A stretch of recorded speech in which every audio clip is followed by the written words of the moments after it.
today, and just so grateful to have everyone here. We have folks that are representing from lots of different school divisions in our area. And so I wanted to throw up a quick poll here just to get an idea about where people are coming from. First is what's your affiliation, and then what's your role. So we have folks from in and outside of the MERC school division. So if you wouldn't mind just sharing really quick a little bit of information about you so we can have an idea about where people are coming from and who they are.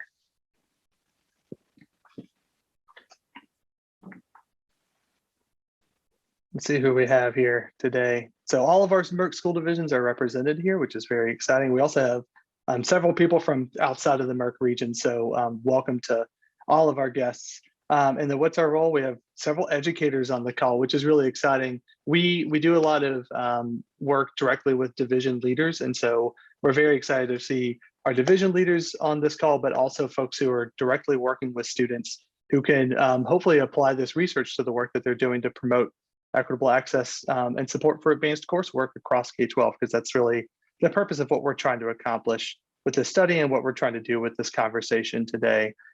So my name is David Naff. I'm the Associate Director of MERC, and I'm very happy to be a part of this conversation and to hopefully talk as little as possible today, because a big goal of what we're trying to accomplish here is to showcase some of the really dynamic work that's being done in our region. So I help to oversee a study that's associated with MERC and expanding access to advanced coursework across K-12. We have a team of around 50 people who work on that study. And so I'm going to be sharing some research from our work related to some literature reviews that we've done, but we have lots more that's coming out of this study. And this is a huge team effort. And so I just want to be mindful of offering as much credit to everybody who's on this team and the hard work that they do. The folks that we have with us on this call today who are also going to be speaking during our breakout sessions. We have folks from Henrico, Richmond, and Goochland on this seminar today who are really generous with their time and are doing dynamic work. So Rich Ashburn, gifted resource teacher from Henrico, Jenna Conley, who's the education specialist for talented and gifted programs, and Mike DeSalt, who is the director of teacher learning and innovation for Henrico. In Richmond, we have Cassandra Bell, the manager of mathematics, Autumn Neighbors, who's the director of curriculum and instruction, and Linda Terry, who's the instructional specialist for secondary math.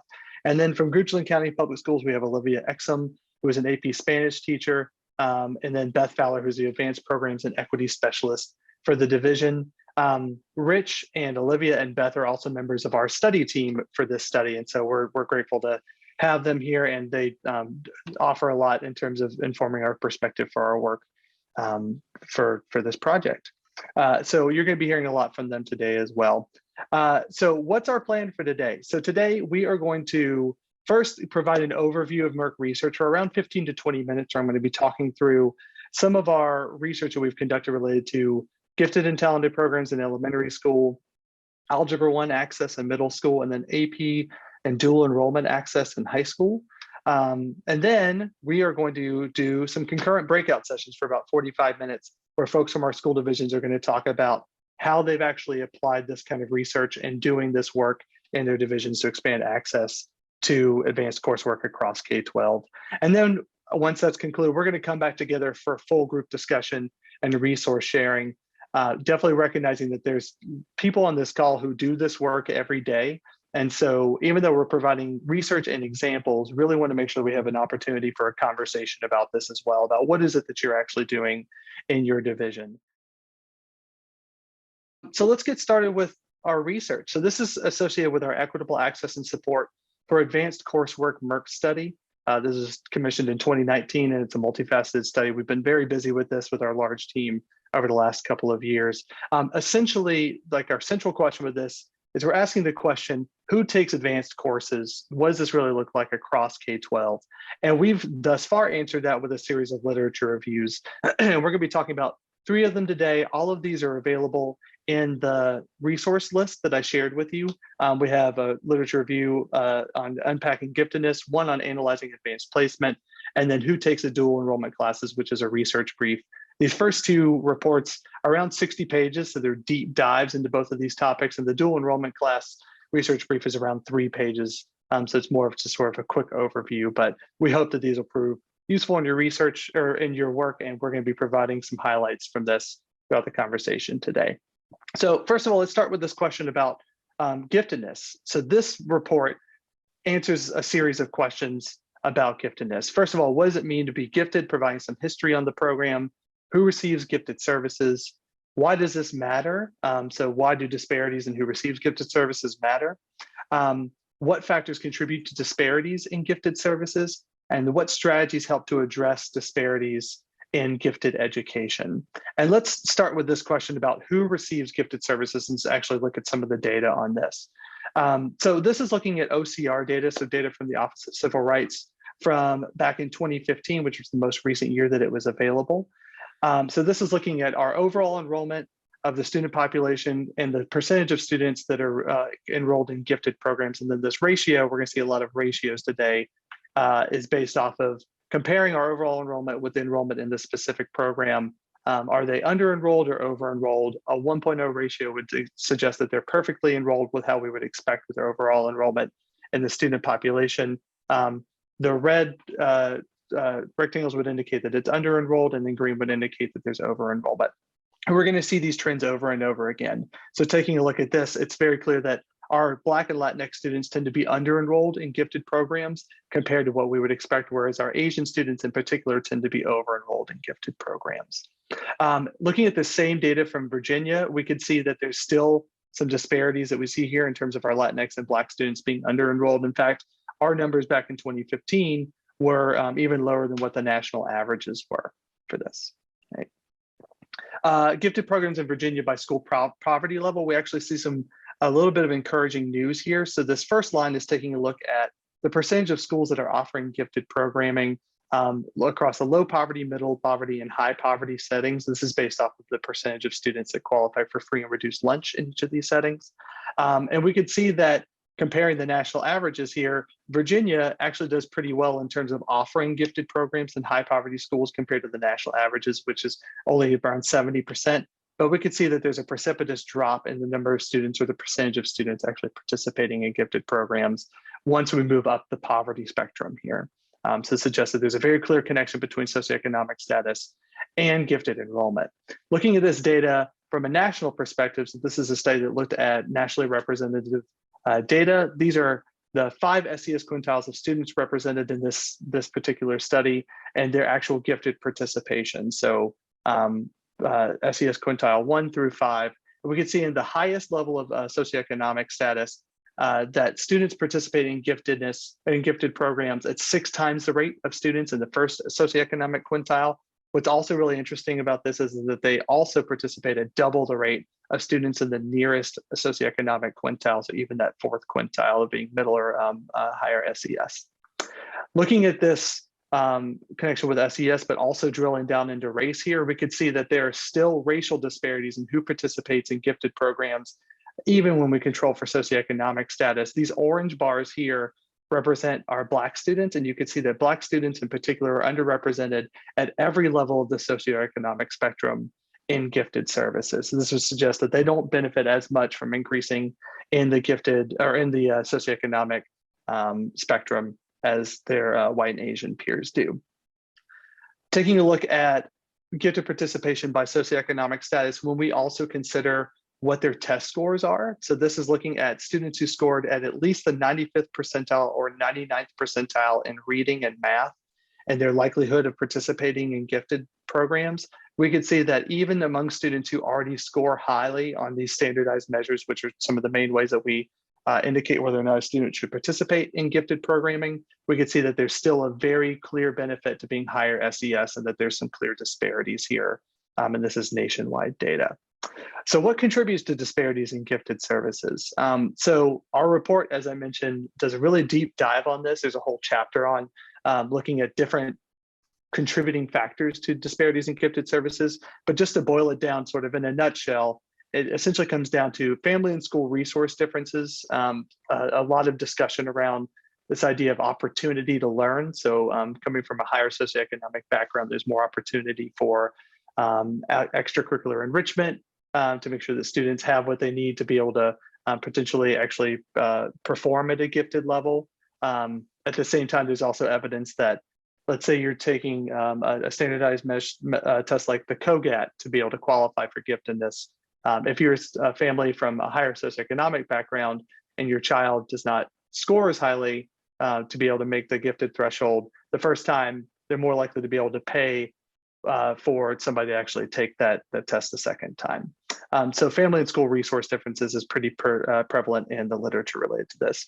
But there's also some clear evidence related to identification practices that when these tend to be too strict, when they're only using national norms and not local norms, when they're over relying on a single standardized measure of determining giftedness and really focusing on identification rather than development, then that could also contribute to some of the disparities that we see. And bearing that in mind, what are some of the strategies that we found to help overcome disparities in gifted services? The literature makes it clear to adapt a talent development mindset. So moving away from this idea that we need to necessarily identify giftedness as this discrete quality and move more towards identifying and recognizing and nurturing potential giftedness and talent in our students.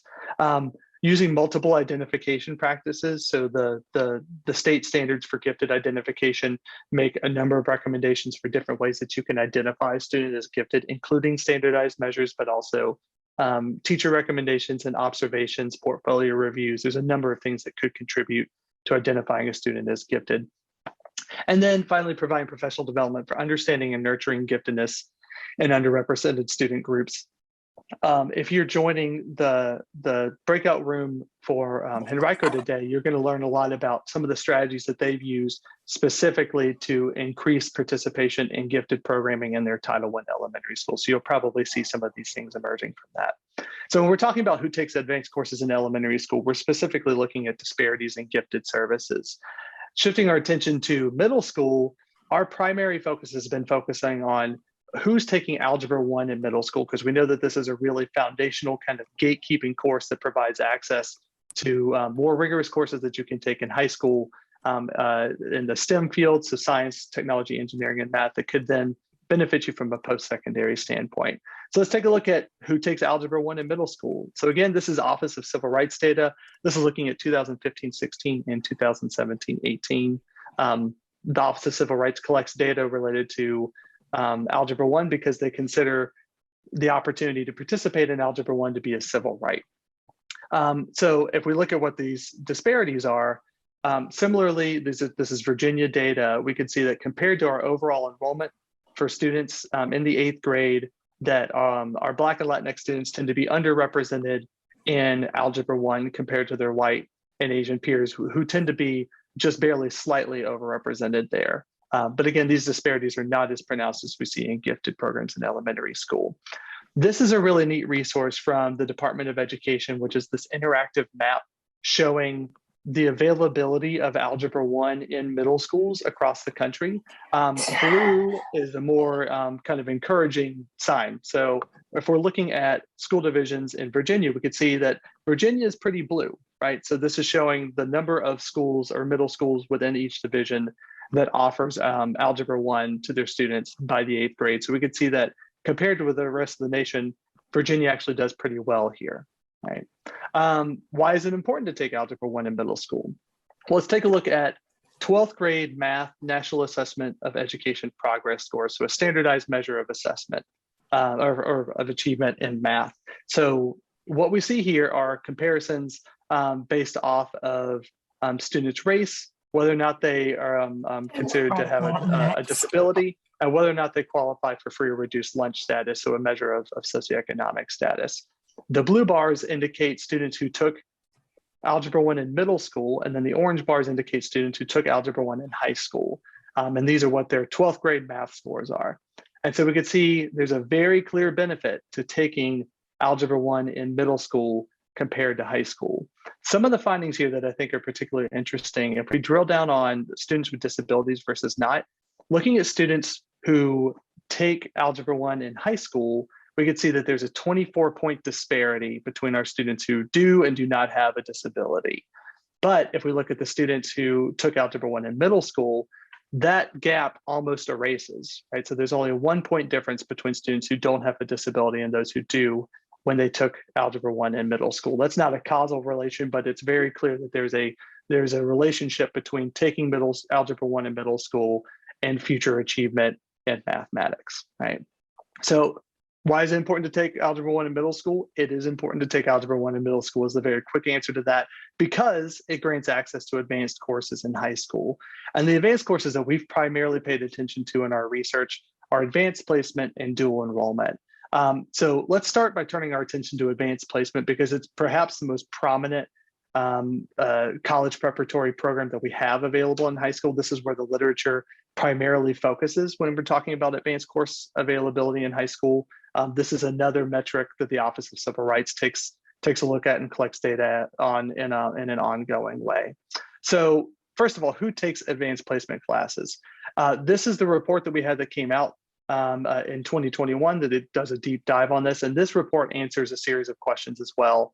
First, what are advanced placement courses? So we dig into the history of AP, who enrolls and succeeds in AP courses. So what are the disparities that we see?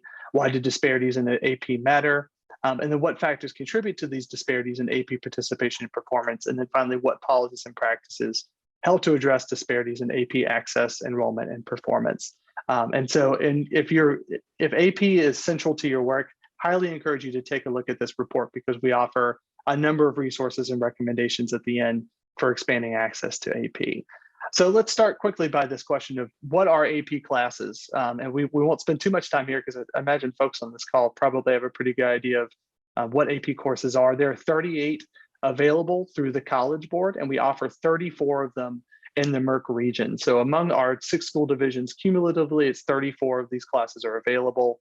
On average, 21 are made available. When we look at the growth of the AP program in schools and colleges, since its inception in the 1950s, this program has really exploded in popularity over time. So this blue line indicates the number of schools or K-12 schools who participate in AP, and the red line indicates the number of colleges who participate in AP. And we can see that there's this very sharp incline, particularly in the number of schools who are participating in AP. The number of colleges participating in AP has almost reached a saturation point in terms of actually accepting AP scores, although there's some flexibility or variability in what level of scores they accept. When we take a look at the comparisons of the number of students and exams that we see in AP over that same time, there's another precipitous incline in both of these. So we could see the blue line that represents the number of students participating in AP. At its inception, it was around 1,300 students who were participating. Now it's almost 3 million participating in AP each year. And then in terms of the number of exams that they're taking, there are over 5 million AP exams taken every year. Both of these are a 2,300-fold increase since the start of the program. So this is by far the most popular college preparatory program available to high school students in our country. Now let's drill down into when this growth has been particularly strong. If we're looking at this by decade, we could see that since the year 2000, there's been a pronounced growth in the AP program. So that represents around 200,000 more exams each year being taken over the last 20 years, and around 100,000 more students being onboarded into the AP program over that time. But what I also think is interesting, if we drill down into those last 2 decades, we can see that although there's been an increase over time, around the year 2014-15, there started to be a little bit less accelerated growth. Then by the year 2018-19, we saw a pretty sharp drop in the terms of the actual growth of the program. And then in our first year of COVID-19, 2019 to 2020, we saw a decrease in the number of students and exams taken for only the second time in the history of the AP program. The other time was in the 1970s. So considering the massive popularity of this program and how it's become more and more available to students, it's important for us to understand that there are still disparities in who actually participates in AP classes, where we have white, Asian, and high-income students overrepresented, whereas Black, Latinx, and low-income students tend to be underrepresented. So what does this look like? So this is looking at College Board AP program results. If you're interested in digging more into AP data, the College Board puts out data on an annual basis. There was a recent news release from the Virginia Department of Education to look at this data from Virginia, for example. So if we're looking at this in terms of the class of 2009 to the class of 2019 and the increase over the last 10 years, we can see that there's some encouraging trends here that across all racial groups that are represented here, there has been at least some increase in participation in AP over that time. But if we take a look at the percentage of graduates in 2019 who were from each of these different categories, we could see that there's still an underrepresentation of our Black students in particular in AP compared to what we would expect from their graduation rates. In terms of AP enrollment by race and ethnicity in Virginia from 2015-16, we could see that compared to Virginia student enrollment during these years, that there's a particularly pronounced disparity in who actually participates in AP math and science classes, where our Black and Latinx students participated about half of what we would expect for them to do. In terms of AP testing by race and ethnicity in Virginia in 2019, we see that these disparities are even more pronounced. So in terms of the percentage of AP tests taken and the percentage of students scoring 3 or higher, we can see that our Black students are around 1/3 of what we would expect in terms of AP tests taken and around 1/5 of what we would expect in terms of students scoring 3 or higher on these exams. All right, so why do disparities in AP matter? Well, the purpose of the AP program is to promote college readiness, enrollment, and persistence. And keeping that in mind, we can look at the AP program as either being a vehicle of social reproduction or economic opportunity. The idea is that we want it to be a vehicle for economic opportunity where students can earn college credit when they're in high school, get themselves a leg up on the college admissions, and be able to earn college credit so they don't have to pay as much for a college degree.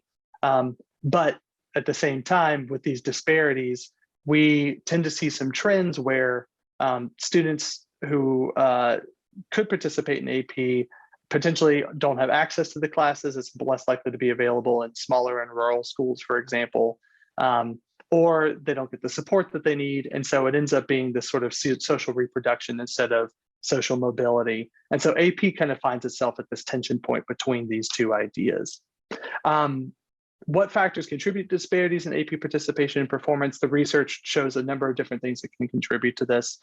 A lot of this is related to racial and socioeconomic segregation due to academic tracking that happens well before high school. So academic preparation and tracking before high school really matters in terms of actually being able to enroll in AP classes by the time you get to high school. This is why Algebra 1 in middle school matters so much. Educator bias and expectations clearly play a role. So that shows up in the literature a good bit. Under-identification of potentially qualified underrepresented minority students also shows up in the literature. Gatekeeping is a practice that is cautioned against a good bit in the research as well, where this is most commonly having practices like requiring strict teacher recommendations to be able to actually access AP classes rather than making them more available for students. And then finally, if you're identified as special education or a student with disability or an English language learner, those student groups are particularly underrepresented in AP. So in terms of policies and practices that help to address disparities in AP access, enrollment, and performance, a lot of these center around the idea of detracking policies and practices. So trying to get students more integrated academically in classes so they have more opportunity to potentially perform at an honors level and eventually be able to perform at the AP level.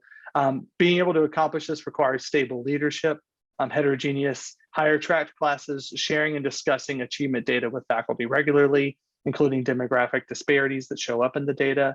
Detracking 9th and 10th grade English and history is shown to be one of the more effective ways of promoting access to classes like AP Human Geography by 10th grade and 11th grade. And then finally, removing recommendations and strict prerequisites. And over again, the research makes it clear that in order to actually address some of these disparities that we see, we need to actually engage in active recruitment of underrepresented students in these classes. So one more focus area here before we move into our breakout groups. We've also been paying attention, especially recently, on who takes dual enrollment classes. And there is a research brief that's linked in the resource list that I shared that has access to this as well. So just looking at some of our data from Virginia on this. So if we take a look at, this is Virginia's school quality profile and membership data for the VDOE. The blue bar represents AP participation and the yellow bar represents dual enrollment participation. This is looking at the concentration of economic disadvantage in the school. And if we look at some of the trend lines here, we can see that as economic disadvantage increases in a school, AP participation tends to decrease, where the opposite tends to be true for dual enrollment, where we actually see an increase in participation, suggesting that this is a program that could potentially be leveraged in some of these higher poverty environments. Taking a look at some correlations here when we look at actual racial differences. So a perfectly negative correlation would suggest, so it would be a negative 1.0, suggesting that the two factors are completely are related to each other in a negative way, whereas one increases, the other decreases. And positive would be 1.0, suggesting that they tend to increase together. Let's dig into what each of these look like. So these data suggest that the higher Black student enrollment in the division, that tends to be negatively correlated with participation in AP and dual enrollment, right? In terms of our Latinx and Asian student enrollment, higher enrollment of these populations tends to positively be correlated with AP participation and then negatively correlated with dual enrollment participation. And then finally, higher white student enrollment in a division tends to be negatively correlated with AP participation, but positively correlated with dual enrollment participation. This might also be attributable in part to rural divisions that have higher percentages of white students that participate in dual enrollment across the state, right? And then finally, what strategies promote greater access to dual enrollment classes? So research makes it very clear that matriculating in dual enrollment is associated with greater matriculation into four-year college, more likelihood of taking a full-time course load when you're there and actually graduating on time, but it's necessary to have targeted expansion. Sometimes early college programs will tend to continue to benefit some of the students who are already overrepresented in AP and dual enrollment programs. So we need more targeted expansion. Successful dual enrollment programs, research suggests that there's very clear shared leadership between K-12 and community college partners, that they promote connections between dual enrollment teachers and students to take away some of the sort of intimidation factor of interacting with a college level professor for some high school students. And then actively communicating dual enrollment offerings to students from all racial and socioeconomic backgrounds, right?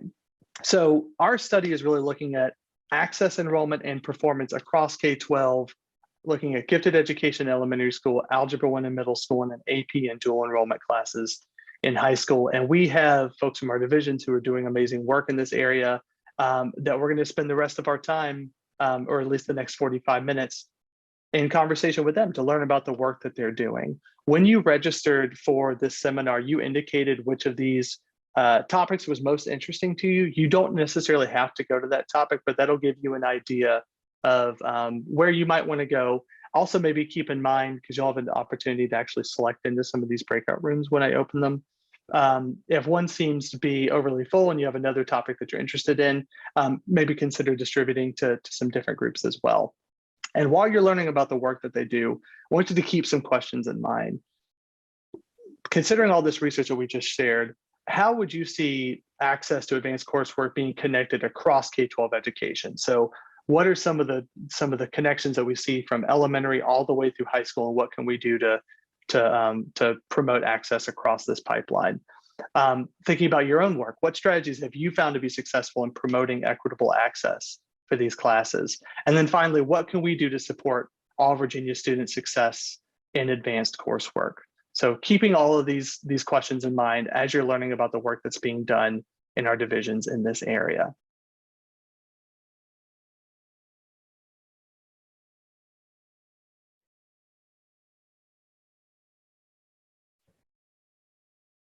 Thank you. Decreasing the gaps in proficiency. So we're going to share our data in a little bit too, and you're going to be able to see some of those gaps we're seeing both in access and success in Algebra 1 at middle school. So then our action as part of our strategic plan was really to attack that, to conduct an audit, and to then think about what our course offerings are for middle school and for high school in order to disrupt these biases that we're seeing in the data.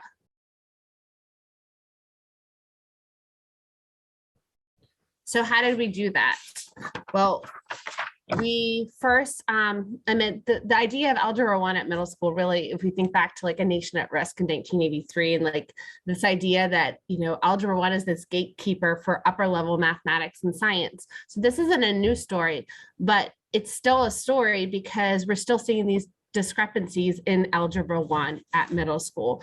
So we decided that Algebra 1 enrollment and performance at access and success I'll talk about is really one of our KPIs, our key performance indicators. So a couple times a year, we report that data out to our school board, to our stakeholders, and say, this is how we're moving with Algebra 1 because we care this much about this work. We want our students to be able to have access to that Algebra 1 in 8th grade or earlier. And we really want our students to be successful, not just to be in the course, but we want them to thrive in that. We did, according to our strategic plan, conducted an education equity audit. And one of the key things we'll see here on the slide is, yes, we have our students were lower in proficiency in Algebra 1 than the average in the state.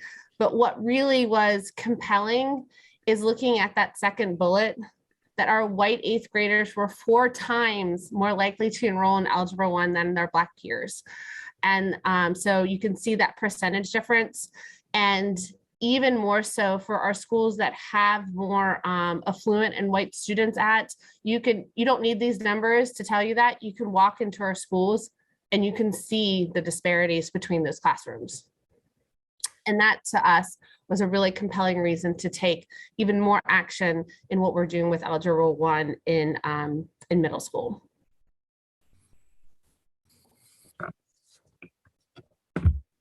So how are we doing right now? We're going to be really honest and transparent in this group that we're on this journey. Like, we don't have all the answers, but we've learned a lot along the way. We are seeing, and we're going to show you the data in a minute, enrollment in Algebra 1 is increasing across our middle schools. And I hope we could reconnect next year, because next year will be a really pivotal year for us, where we're going to see hopefully our numbers double based on how we paced our curriculum, which Cassandra and Linda will talk about that. But at the same time, we saw with our COVID and our virtual year, our SOL scores dropped dramatically. So if we can go to the next slide.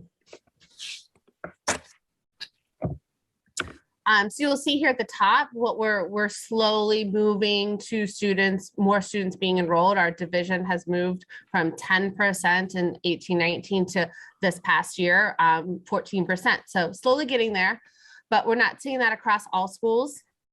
So we still see some schools that are in the single digits of having students enrolled in Algebra 1. And of course, here we were starting to see some growth in how we're performing in Algebra 1.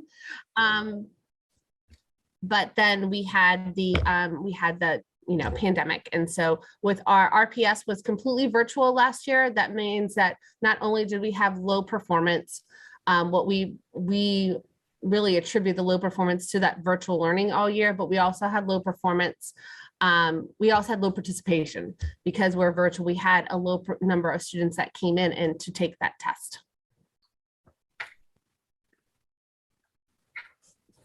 So from our equity audit, one of the things that we felt really compelled in that was this quote, that access to algebra in 8th grade positions our students, as we know, in higher level math in high school and places them on that path toward college and career readiness. So, and one of the things we're really excited about, I know that's one of the other breakout groups is talking about AP and dual enrollment, but we're already seeing with the work we're doing in math seeing increases. Next year will be the first year we're offering for the first time, and we already have students that are signed up for it, not just AP Calculus AB, but offering BC. And we are seeing increases in AP stats already with the work that we're doing, vertically aligning our math work for more rigorous instruction in math, including Algebra 1 in middle school. So in a second, we can go to the next slide.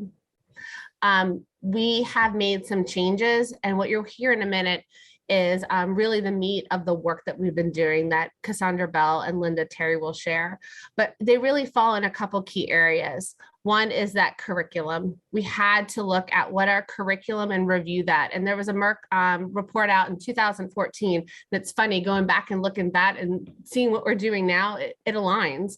So we needed to look back at what our curriculum was and how was it vertically aligned to enable our students to be successful in 8th grade. What are some pedagogical approaches that we need to do differently? How do we increase time? How do we use digital resources to expedite our students' growth? And then how do we do things differently with professional learning? Math coaches, innovative professional learning. So all of those, the professional learning and the curriculum components are some of the key steps we took and are taking, I should say, in order for us to, again, increase that access and that success for our middle school students in Algebra 1. So I'm going to turn it over to Cassandra Bell, who's going to tell a little bit more of our story. All right, thank you, Autumn. She really did a great segue into this next little portion, talking about changes that count and all of the things that we needed to do based on the equity audit that Autumn just talked about, and looking at our data at RPS and really determining that there needed to be a change and we needed to approach things a little bit differently at the middle school level to prepare our students for advanced coursework moving forward into high school. So if you'll go into the next slide. Thank you. So what we did in order to prepare for this pathway to success, as we are calling it, was to first look at our curriculum. And so we wanted to assess where we were at that point in time and make plans moving forward to prepare our students for advanced coursework. This rigorous curriculum that we adopted is Eureka Math, and we did that adoption in the spring of 2020, right before we all learned about this global pandemic, right? So what a pivotal time to make such a profound change as it relates to our curriculum. So we just wanted to take you on this quick little journey that we took to get to where we are today. And as you know, a journey begins with just one step, right?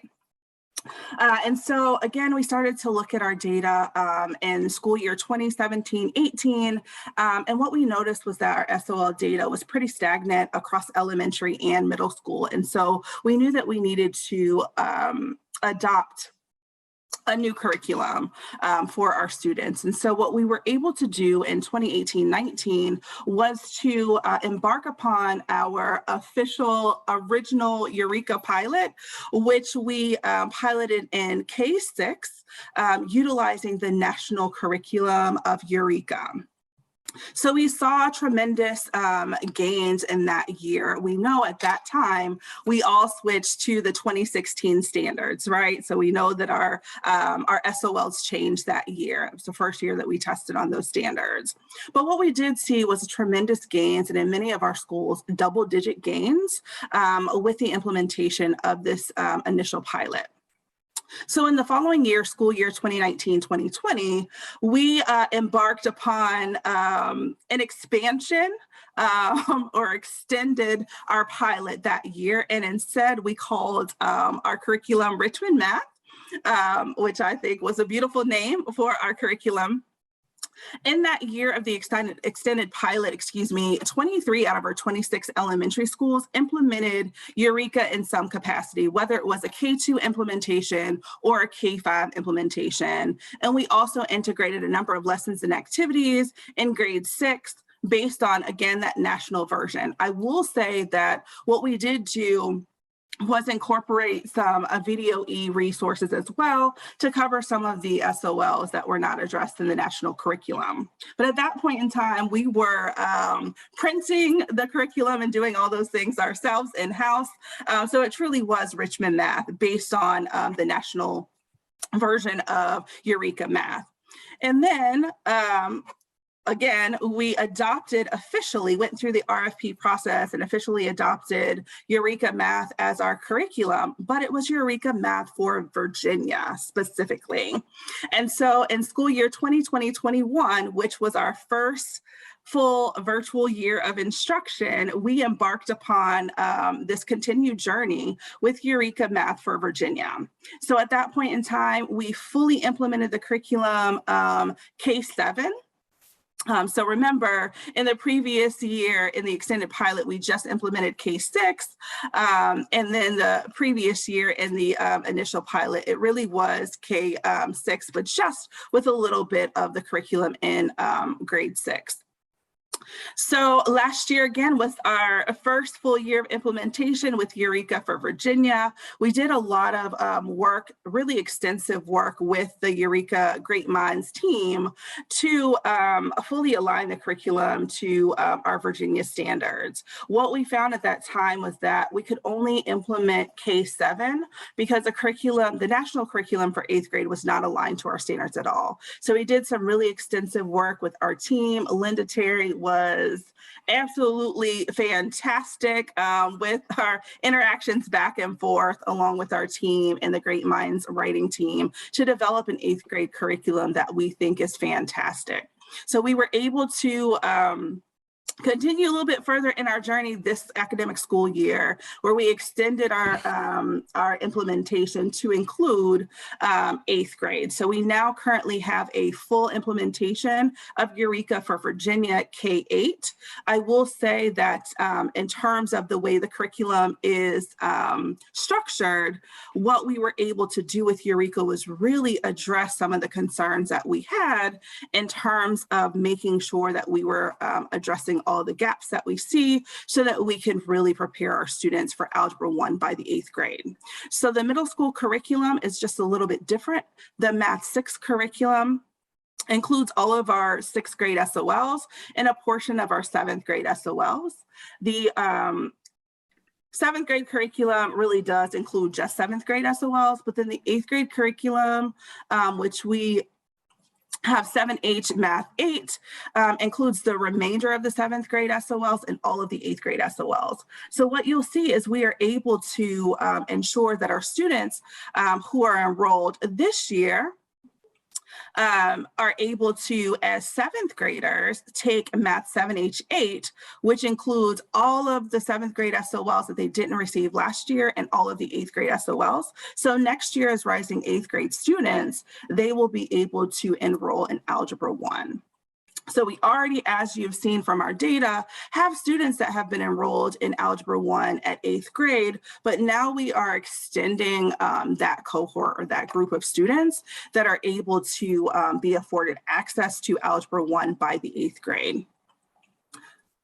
Go to the next slide, thank you.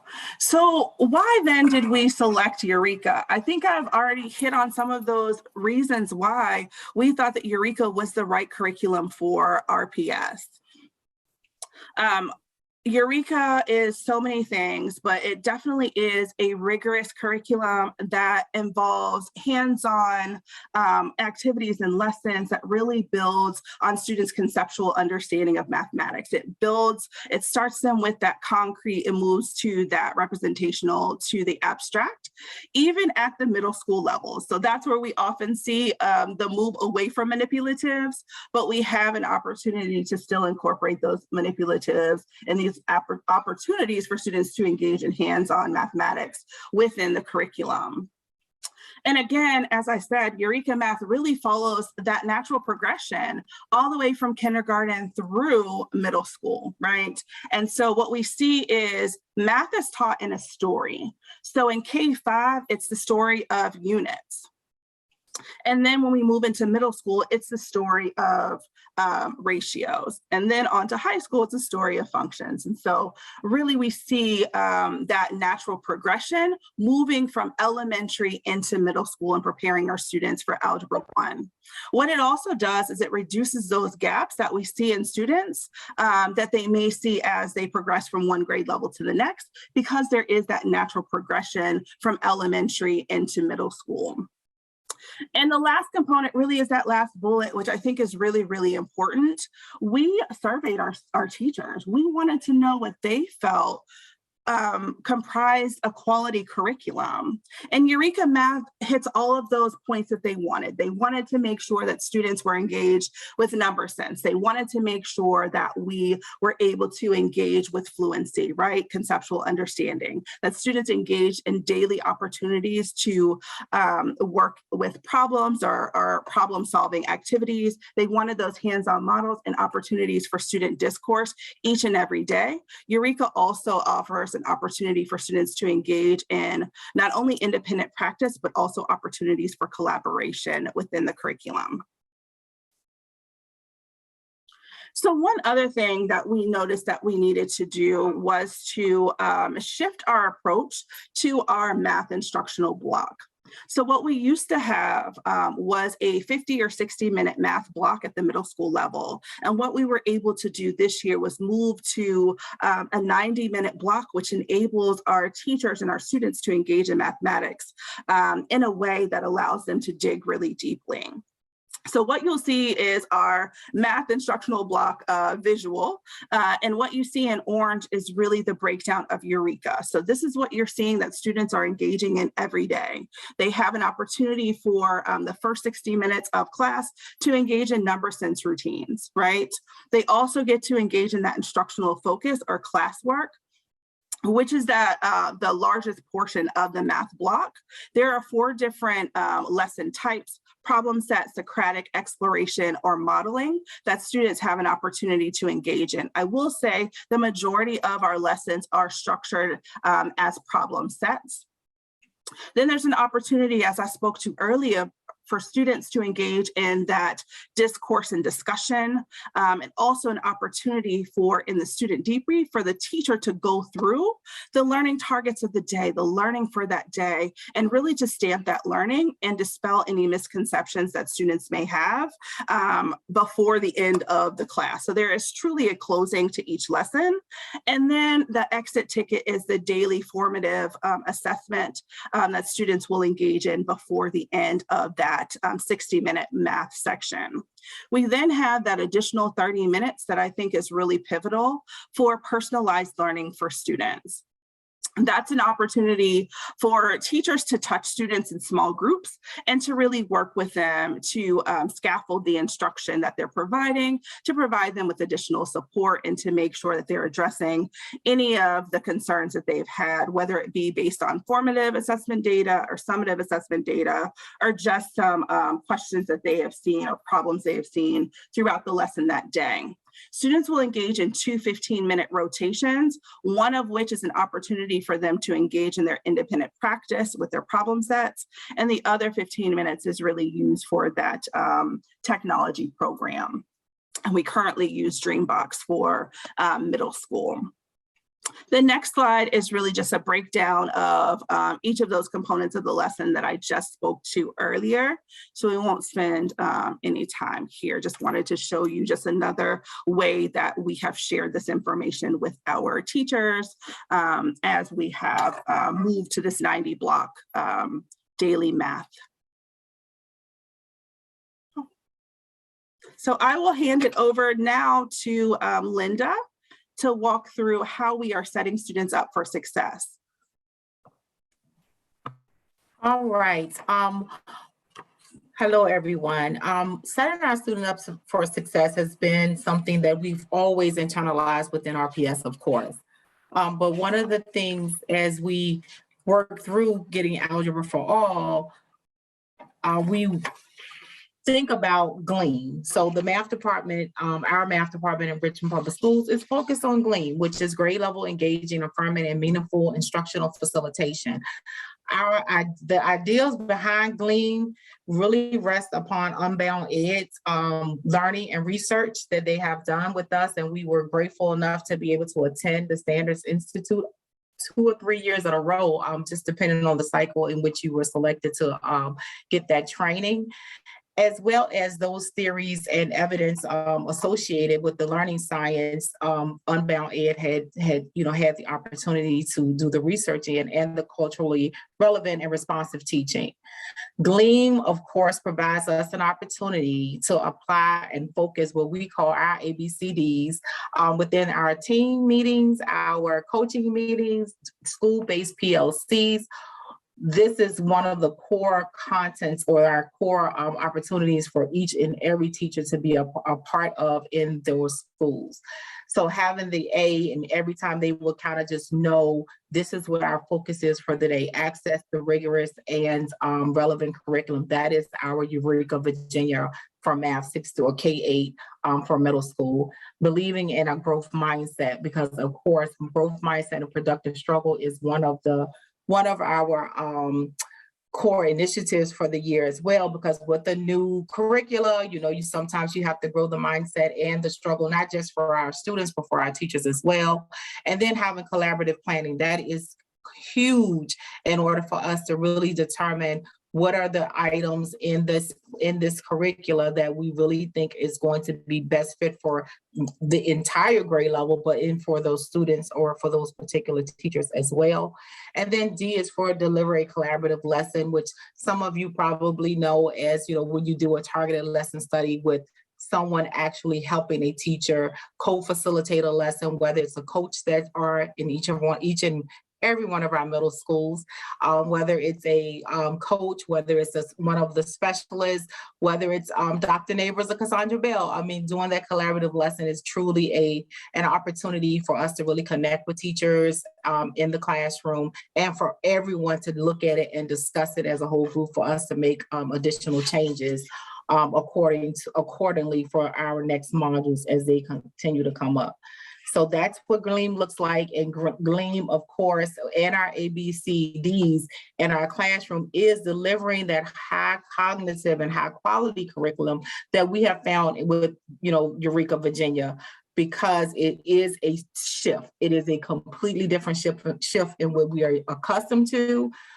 And we still have our growing pains, but we can definitely see how much more our students and all of our students are gaining from just using the Eureka Virginia curricula. So with that, all of the modules, so all from Math 6 through 8, so I'm not going to do K-5, for Math 6 through 8, what it looks like for us in our middle schools, each of the grade levels contains 6 modules. And within those modules, there are, specific focus, and all of the lessons are interconnected topics are found therein. Each of the modules, each lesson from within the topic contains clear, concise, and detailed verbiage on instructional moves, and most importantly, those questioning techniques that help facilitate our students in order to have those collaborative conversations and to have those discourse conversations and to master each and every lesson. The lesson that's here is just a lesson that I do, just a topic G, which is Math 6, grade 6. All of them will always give you specific just overview of the topic, and then lessons in which is incorporated within each of those topics. Each lesson as well contains student outcomes. Each lesson contains lesson notes specific to that particular lesson and or scaffolds that may be needed and helpful for our students who may be struggling learners or even our L students. Those scaffolds are already embedded within the lesson. It incorporates new vocabulary as needed, and of course, independent and guided examples, as well as exit tickets for us teachers to be able to formally assess what our students know when they leave out the building, out the class for that day. If further practice or further supports are required for our students, there are also homework helpers for each lesson. And those homework helpers are very detailed in scope. Like, they really do tell students on their own independently, this is how you do this. Each step is choreographed so that everyone knows what to do. Then they also have what we call problem sets, which are just additional questions for students to be able to do independently. If they need additional support, they can go to a teacher station in order to get that support as well. but all of those are already embedded. The rigor, the collaboration, the student discourse, and each module prepares students to own their own learning. And that's what it's all about right now, is for them to really work towards that growth mindset and keeping on trying, keep trying, keep going, and for them to actually be independent in their thinking. Along with our modules, which is already set up, every student has their own workbook, every teacher has their own teacher edition, so that they can really mark up and make it, really own it for the students that they're working with at this particular time. We have created topic plans. So each topic plan consists of I can statements, because though they have student outcomes, we wanted to provide very detailed student-friendly I can statements for each teacher, whether it's a novice teacher or a veteran teacher. These are available for them to actually utilize and edit as they see fit within their classrooms. We've also embedded additional vocabulary words, because we want to make sure that the vocabulary that we're speaking, yes, we can look at it from a national lens, but we want to make sure we bring in all the Virginia terms that students are definitely going to see as they continue to move throughout Richmond Public Schools. And then we've added in a section with misconceptions, scaffolds, additional assessments, and learning activity suggestions as well for their small groups as they continue to work through those. Most of our topic plans, and I'll say most, 95% of them, we always integrate those video MIPS, math instructional plans. We integrate JITs, the just-in-time assessments, the rich math tasks, and any algebra readiness resource, because again, we always want to make sure that we're adding that Virginia lens from all of this rigor that we're implementing within using Eureka Virginia. Cassandra has already kind of touched on this a little bit, so I won't, belabor the point, but it was just really about how we get there, how we select those students to go into those course options. And this is really detailing why we need to have this. Like all of our students, it's just not going to be selected students going into the honors courses. All of our students are considered to be enrolled in this course, because we believe that all of our students are going to get what the teachers are willing to facilitate in the learning. Yes, we may have to do some scaffolding. Yes, we may have to do some intervention, but all of the students are going to have the opportunity to start in one spot, and then we're going to end them taking algebra for all by the 8th grade. And of course, we have some, variances in there, and where students and teachers can have opportunities to do more, or maybe we have to slow down just a little bit. So we have those in there, but for the most part, all of our 6th graders come in taking that 6-7 math, because we definitely don't want them to miss any of those high priority, high leverage SOLs that we know they need in order to be successful in the Algebra 1, because we definitely don't want them missing integers, anything around, the functions, anything around integers or ratios and all of that. So we definitely want them to start there without skipping over objectives as needed. So the expanded access to the algebra by 8th grade, of course, allows us the opportunity to have our students go into high school and have some other doors open. And I think we've kind of touched on this quite a bit. But we know for us, for algebra and RPS, it's definitely going to increase the likelihood of graduation, college readiness, and that post-secondary success, like David mentioned earlier. It will also support the opportunities of exposure. I mean, a lot of times it's just having the exposure to have that other coursework available to you. Of course, with the AP and the dual enrollment courses. VDOE stated, and I quoted this from their site, to prepare Virginia students for post-secondary education or to meet employers' expectations of candidates for entry-level jobs. VDOE is looking for ways to increase students' readiness for the future. And so are we at Richmond Public Schools. And this is just our small way of ensuring that all of our students have the opportunity to have all of these doors open for them. So this is that way. And as you can see by this sequence, once it gets to high school, it's just all over the place, because we now have a lot of different pathways for our students.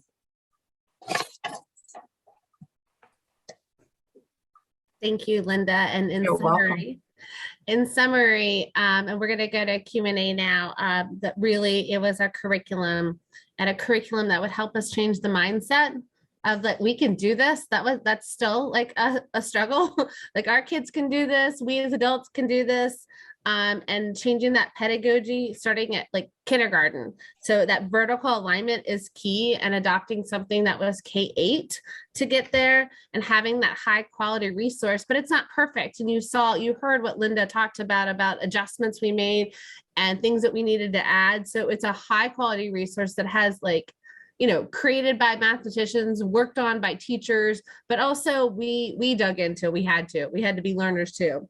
It's time. So it's curriculum. It was time. We had to create more time because we know that we had to have time for scaffolds. Linda talked about scaffolds, but if we didn't double block our math at middle school, we would not have the time to build up those skills, because we knew some of our students were years behind in math skills, and we want them to have that access and not just to be in Algebra 1 and like then fail it. We want them to be in Algebra 1 and succeed. And so we needed that extra time, especially for scaffolds.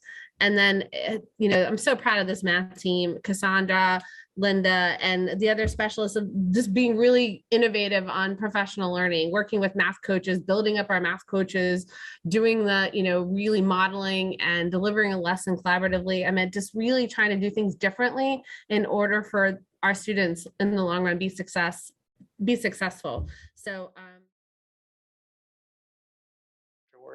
and in our remaining 8 minutes together, just curious what big ideas you're taking away from this conversation. What are some of the connections that you see in terms of promoting access to advanced coursework across K-12? How does this resonate with your work? One thing I can say is that I'm a PhD candidate, and I've been doing research for my dissertation, interviewing teachers across North Carolina, gifted ed teachers, to see what they see as the impediments to increased diversity in the gifted classes. And some of the things that you have talked about today echo some of the things I've heard from many of those teachers, like talent development in earlier grades, which of course they call it different things. I don't know how the gifted program runs in Virginia, but in North Carolina, every school system has their own. And so it's been interesting to hear some of the things that you're saying that echo the things that the teachers told me.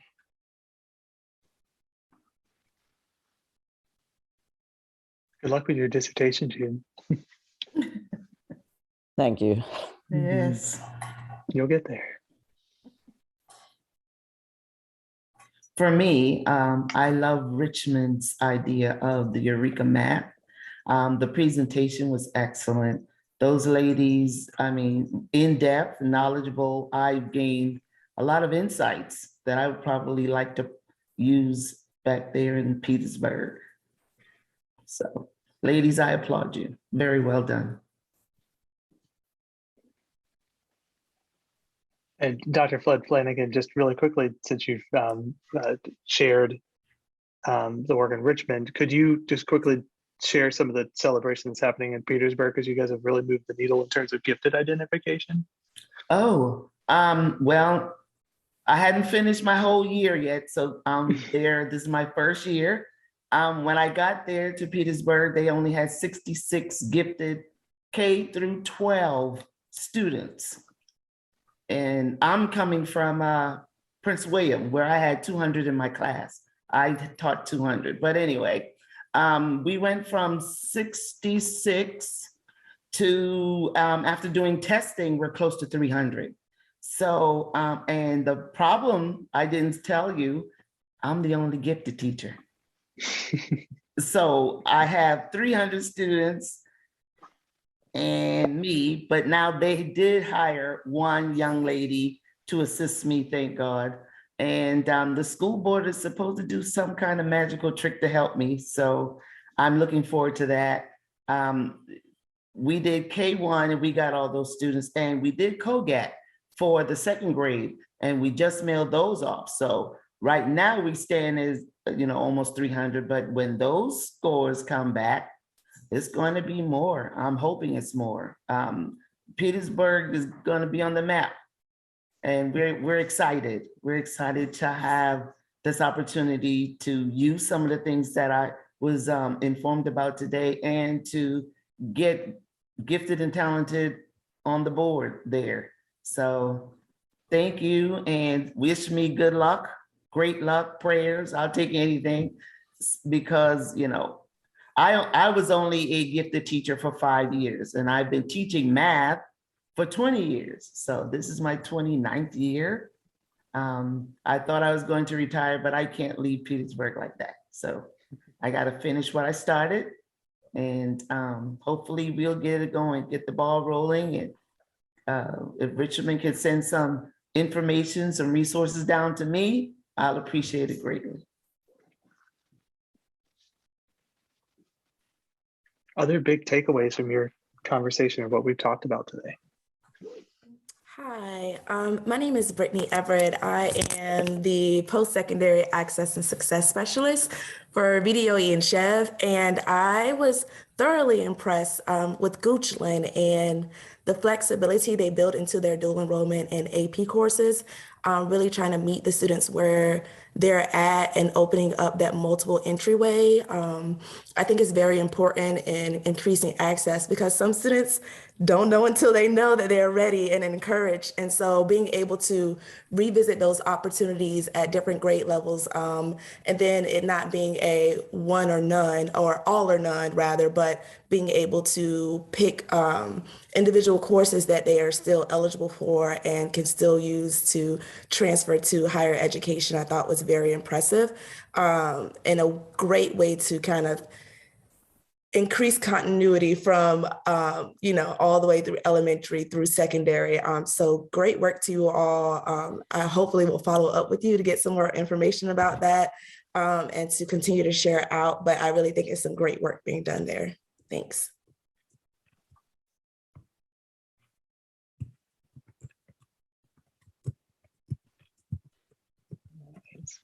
Well, it's 5:29. Are there any final thoughts from the group before we wrap up? Can we do a Zoom round of applause to our presenters? Thank you for sharing the great work that you do in our divisions. I was fascinated to learn more. You'll hear from me tomorrow with a link to some resources and an evaluation and your completion credit certificate for this. But thank you for being a part of this, and we look forward to staying in close touch. Take care, everybody.